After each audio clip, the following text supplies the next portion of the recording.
So what I'm doing, I'm making a new file here.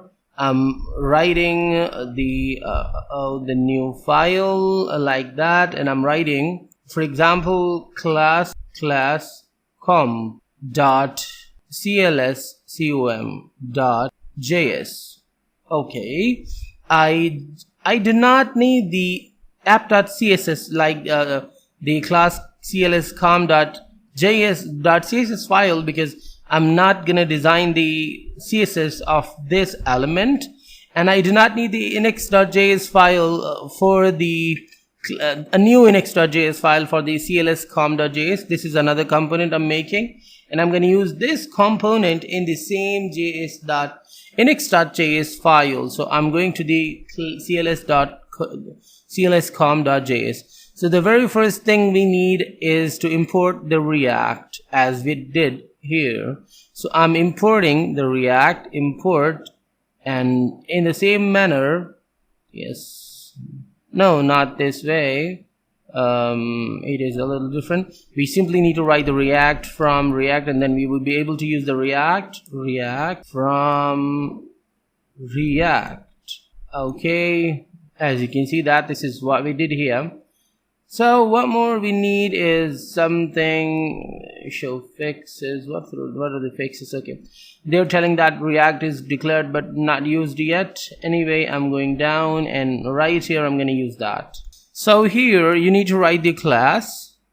First of all, if you're coming from the background where you would be able to use the classes, the OOP, so you might know about these things, because JavaScript doesn't know about it a lot. Now the TypeScript, the superset of JavaScript, knows about the classes, but by default JavaScript doesn't know that.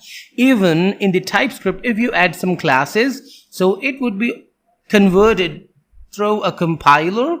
The classes would be converted through a compiler, and we get the result in the functions ultimately. But when we make the classes, we get more features in it. Now we are adding the class. In here, we just simply written the function, but there we are going with the class, and we need to name the class. So what the name I'm adding here, it can be anything. For example, just for the test, CLSCOM. Okay, one thing we take care of, you can see that this is the APP.js. So the component name was APP, the functional component name. So here, this is clscom.js. So the component name is clscom.js. clscom only. We do not need to mention the JS here. Anyway, then extends. Okay, so now we need to write the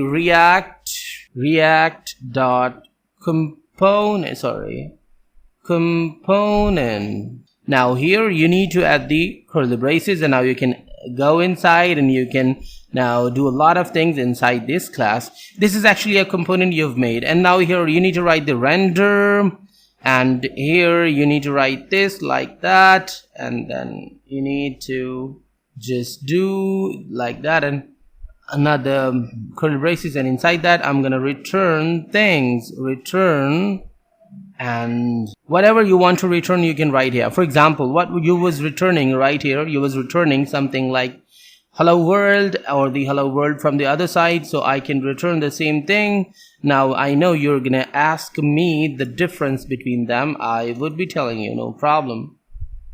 The div, and here anything like h2 hello, and here h2 or whatever hello from, I do not know what I just written there exactly from the other side. Okay, now to render this, we've made it. To render this, we need to go to the index.js, and as we did right here, we need to call the React DOM again dot render, and like that here I'm writing CLSCOM and the slash, and okay, I know I'm doing a little mistake, so I'm gonna do that. I'm gonna tell you that get element by ID, okay, like that. And here we need to write the another object from this public. This is where we are showing the index.html. So this was the root element. Now after the root element, I can add the div again, and here we are writing something like id clscom, whatever.